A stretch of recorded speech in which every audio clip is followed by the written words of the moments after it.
Hello students, in our today's video we are going to study the next topic, that is comparison of business, profession and employment. As I told you earlier in the earlier videos, economic activities may be divided into three major categories. See, these are the three major categories. What are these? Business, profession and employment. So the difference between three terms is going to be discussed in today's video first. So the first point we begin is mode of establishment of commencement. जैसे कि देखो business कैसे start होता है, as I explained you, commencement of business depends on entrepreneur's decision. Entrepreneur's decision मतलब जो businessman है उसके डिसीजन पर डिपेंड करता है कि कैसे बिजनेस को स्टार्ट करना है, कब स्टार्ट करना है. एंड अदर लीगल फॉर्मेलिटीज़, मतलब बिजनेस स्टार्ट करने के लिए जो गवर्नमेंट से परमिशन लेनी पड़ती है उसको बोलते हैं legal formalities. So it depends upon that. Next activity is what? Profession. Now you know what is the meaning of profession. Profession का मतलब वो होता है, it is those activities which require special knowledge and skill to be applied by individuals in their occupation to earn the fees. Means example क्या हो गया profession का, जैसे डॉक्टर्स हो गए, लॉयर्स हैं, चार्टर्ड अकाउंटेंट्स हैं, etcetera. All these are what? They are the professionals. So how is the mode of establishment? कैसे स्टार्ट होते हैं professionals? It commences on getting membership of a professional body and certificate of practice. Means किसी भी professional को, मान लो lawyer है चाहे doctor है, अगर उसको खुद का अपना स्टार्ट करना है कमेंसमेंट, तो what is the formality? He has to get a membership. एक प्रोफेशनल बॉडी होती है, किसी भी प्रोफेशनल को अपने प्रोफेशन में नया सेटअप करना है तो उनका अलग अलग प्रोफेशनल बॉडीज़ होता है. जैसे आपके मेडिकल डॉक्टर के लिए कौन सी प्रोफेशनल बॉडी है? Indian medical association. Chartered accountants के लिए which is the professional body? ICAI, institute of chartered accountant of India. So these are the professional institutes और बॉडीज़. यहाँ से उनको अपने सर्टिफिकेट लेने हैं, in then only they can commence their profession. Next is what? Next business activity is what? Employment. Now employment means all of you know job, service, what we are doing. It commences on getting an appointment letter and entering into the service agreement. मान लो किसी इंसान की कहीं job लगी किसी company में, तो job join करने के पहले डेफिनेटली उसको एक अपॉइंटमेंट लेटर मिलेगा कि नहीं? एक कमेंसमेंट लेटर मिलता है ना अपने एम्प्लॉयर से.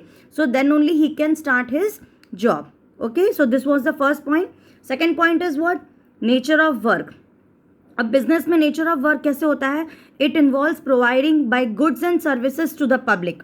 बिजनेस में होता क्या? Means nature of work means what is the work going on. Business में हम लोग गुड्स और सर्विसेज प्रोवाइड करते हैं ना पब्लिक को. And in profession it involves services. In profession में क्या होता है? जैसे डॉक्टर्स और लॉयर्स और CAs हो गए, वो लोग क्या करते हैं? दे रेंडर देयर सर्विसेज और expert services to the public. And in employment, how you give your services? It involves performing work as per the service contract and rules of service. जो employer के पास जो rules है या जो contract उस पर है, कॉन्ट्रैक्ट जब मिलता है ना, किसी को भी जॉब होती है तभी, तो उस कॉन्ट्रैक्ट में सारे कुछ रूल्स ऑफ सर्विस लिखे रहते हैं. So according to that only the employee has to do the work. ठीक है. Next is qualification. अब बिजनेस में देखो, does business require any qualification? No, it does not require any minimum qualification. But in profession it requires expertise and training in a specific field. मान लो अगर आप doctor हैं तो मिनिमम क्वालिफिकेशन आपको MBBS तो चाहिए. ठीक है. If you are a chartered accountant तो you have to complete your CA course. Same way if you are a lawyer you have to complete your lawyer degree. So that qualification is required. And in employment, what is the qualification? It requires qualification and training as prescribed by the employer. मतलब accordingly जो आपका employer है, employer means जिनके पास अपन काम करते हैं, तो employer ने जैसा क्वालिफिकेशन मांगा होगा, जैसी जॉब होगी, अकॉर्डिंगली हमें वो क्वालिफिकेशन चाहिए. For example, if a teacher is applying for a job in school, so what is the basic minimum qualification? Graduation और B.Ed. तो वो जो क्वालिफिकेशन प्रिस्क्राइब्ड है एम्प्लॉयर से, he or she has to complete that qualification. The next point is reward or return. मतलब business में क्या reward मिलता है? डेफिनेटली प्रॉफिट होगा ना, रिवॉर्ड, अगर प्रॉफिट हो गया तो वो तुम्हारा क्या हो गया, रिवॉर्ड हो गया। बट प्रोफेशन में क्या होगा, रिवॉर्ड में क्या मिलेगा, प्रोफेशनल फीस। अगर हमारा खुद का प्रोफेशन है, मान लो मैं खुद एक सीए हूँ and I am opening my own office and I am rendering my services to the public, so in return what I will get, I am going to get professional fees. And in employment what is the reward, that is salary.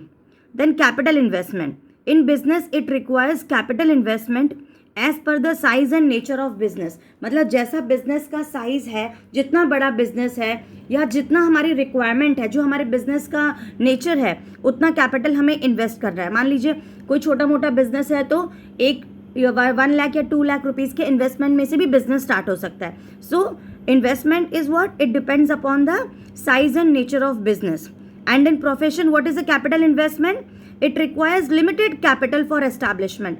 Limited capital का मतलब क्या होता है, अगर किसी doctor को अपना खुद का क्लिनिक सेटअप करना है तो उसे क्या करना होगा, he has to purchase his own area of work place. मान लो जहाँ पे उसे क्लिनिक खोलना है तो वो स्पेस चाहिए, ज़रूरी नहीं है वो खुद की स्पेस हो, that can be rented also, plus all the equipments what is required for his professional in dealing with the patients. मान लो कोई डेंटिस्ट है, अब डेंटिस्ट को अपना खुद का क्लिनिक खोलना है तो उसके लिए उसकी क्या क्या रिक्वायरमेंट हो सकती है, what all things is required for a dentist, तो वो सब क्या हो गए, उसके कैपिटल इन्वेस्टमेंट हो गए। देन इन एम्प्लॉयमेंट, एम्प्लॉयमेंट में कोई कैपिटल की ज़रूरत नहीं है, नो कैपिटल इज रिक्वायर्ड, ठीक है।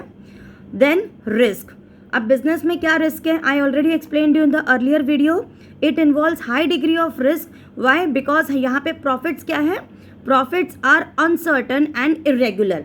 देखो बिजनेस में प्रॉफिट्स कैसा होता है, किसी मंथ में मान लीजिए आपने 100 रुपीज़ अर्न कर लिया, ठीक है, मान लीजिए नेक्स्ट मंथ में आपको 100 से कम भी अर्निंग हो सकती है या 100 से ज़्यादा भी हो सकती है। तो बिजनेस में प्रॉफिट्स हमेशा अनसर्टन होते हैं, कोई ज़रूरी नहीं है every month you will get a fixed amount of profit, okay. Then in profession it involves moderate risk as fee is generally regular and certain. अब प्रोफेशन में कोई जो भी रिस्क होगी मॉडरेट होगी, मतलब वहाँ पे जो फीस होती है that is very regular and certain. मतलब अगर आप किसी लॉयर के पास जाते हो तो उसकी जो फीस है मान लीजिए 10 लाख रुपीज़ है या 1 लाख रुपीज़ है, that will be certain, that is not going to change and it will be regular for all the customers. Then in employment what is the risk, it does not involve risk as employee gets fixed and regular pay. अब देखो employment में जहाँ पे हम लोग job करते हैं वहाँ पे हमारी कोई रिस्क नहीं होती है, क्यों, क्योंकि in that we are every month getting a fixed amount of salary from our employer, ठीक है, so no risk is there. हाँ, बट कंप्लीटली हम लोग नो रिस्क नहीं बोल सकते हैं, because one risk is there. मान लीजिए आपकी जॉब चली गई, if you are fired from your work place, तो इन दैट केस तो हम लोग बोल सकते हैं ना कि वो तो रिस्क है, अगर जॉब ही नहीं रहेगी तो वो कैसे पॉसिबल है। But otherwise there is no risk, means every month अगर आपकी सैलरी मान लीजिए 30,000 है तो this month you are getting 30,000, so it is quite sure that next month also you are going to get 30,000। It's not that you will get 10,000 less और 20,000 less, ठीक है। But condition is the job should be there, if you are removed from the job then there is a high possibility of risk. Next point is transfer of interest. अब transfer of interest क्या हो सकता है, देखो business में transfer of interest is with some formalities. Transfer of interest का मतलब क्या होता है, अगर हम बिजनेस कर रहे हैं तो हम चाहें तो कुछ सालों के बाद मान लीजिए हमको लगा कि मुझे ये बिजनेस खुद को नहीं करना, I want to do a job और I want to sell off this business, तो वो हम क्या कर सकते हैं, हम किसी को भी अपना बिजनेस बेच सकते हैं, ठीक है। This is the meaning of transfer of interest. So it is possible in business with some formalities, कुछ फॉर्मेलिटीज़ है, कुछ पेपर्स होते हैं, उसके बाद you can transfer the business to anyone. Then in profession it is not possible to transfer the interest. Profession में मान लीजिए अगर आप डॉक्टर हैं या फिर आप लॉयर हैं तो क्या आप अपना प्रोफेशन किसी को ट्रांसफ़र कर सकते हैं क्या, किसी को बेच सकते हैं क्या। मान लीजिए मैं एक लॉयर हूँ और मुझे अब ये अपने प्रोफेशन को छोड़ना है, तो क्या मैं अपना प्रोफेशन ट्रांसफ़र कर सकती हूँ कि अपने बच्चों को, no I can't transfer that. क्यों, क्योंकि उनके पास भी वो डिग्री होनी चाहिए, otherwise it is not possible, उनको अपना खुद का सेटअप करना होगा। So in profession it is not possible to transfer the interest. यहाँ पे ट्रांसफ़र ऑफ इंटरेस्ट का क्या मतलब है बिजनेस में, मतलब आप अपना बिजनेस किसी को भी सेल कर सकते हैं, ठीक है। And in profession it is not possible, and in employment it is not possible to transfer the interest. Means अगर आप किसी कंपनी में जॉब कर रहे हैं और आपको मन नहीं है वहाँ पे जॉब करने का, और आप सोचें कि उसके बदले मैं अपने भाई या बहन को वहाँ पे जॉब के लिए भेज दूँ, मेरे बदले करने के लिए, तो क्या वो पॉसिबल है? क्या आप अपने बदले किसी को भेज सकते हैं एम्प्लॉयमेंट में? No. So it is not possible to transfer the interest in employment. Next is code of conduct. Now see, code of conduct का मतलब क्या होता है? Set of rules. So in business no code of conduct is prescribed. Business करते समय कोई भी rules या फिर कोई भी रेगुलेशन ऐसा स्ट्रिक्टली की कोई ज़रूरी नहीं है. But in professional, just see, professional code of conduct is to be followed. Profession में आप अपने मर्जी से कुछ भी नहीं कर सकते. जैसे अगर आप लॉयर हैं या फिर आप डॉक्टर हैं, MBBS डॉक्टर हैं, तो आपको इंडियन मेडिकल एसोसिएशन के तरफ से जो भी रूल्स प्रिस्क्राइब्ड है, मान लीजिए अगर आप चार्टर्ड अकाउंटेंट हैं तो institute of chartered accountancy of India, इनके तरफ से जो रूल्स है, जो गाइडलाइंस है, आपको उनको फॉलो करके ही आप अपना प्रोफेशन आगे कैरी कर सकते हो. You can't do anything from your own. Next, in employment what is this? Norms of behaviour as laid down by the employer have to be followed. अब जहाँ पे हम जॉब करते हैं, जो हमारा एम्प्लॉयर है, अकॉर्डिंगली उसने जो रूल्स हमें बताए हैं, according to that only we have to work. हम अपने मन से कोई रूल्स नहीं फॉलो कर सकते. Then next point is motive. अब देखो, बिजनेस में क्या मोटिव होता है? The basic motive of business is to earn profit. Definitely किसी भी बिजनेस एक्टिविटी का मैंने पहले ही बताया था कि मेन मोटिव क्या होना चाहिए? प्रॉफिट. क्योंकि बिना प्रॉफिट के बिना तो कोई भी बिजनेस ज़्यादा दिन सर्वाइव नहीं कर सकता है. Then in professional, the basic motive of profession is to render service besides earning profit. मतलब यहाँ पे किसी भी प्रोफेशनल में उनका मेन मोटिव प्रॉफिट नहीं होना चाहिए, बल्कि अपने क्लाइंट को सर्विस प्रोवाइड करना. जैसे एग्जाम्पल, मान लो कोई लॉयर है, अगर उसके पास कोई क्लाइंट आया है तो उस समय उसका ये मोटिव नहीं होना चाहिए कि मैं बस इससे अपना फीस ले लूँ, ठीक है. But what should be the motive of lawyer over here?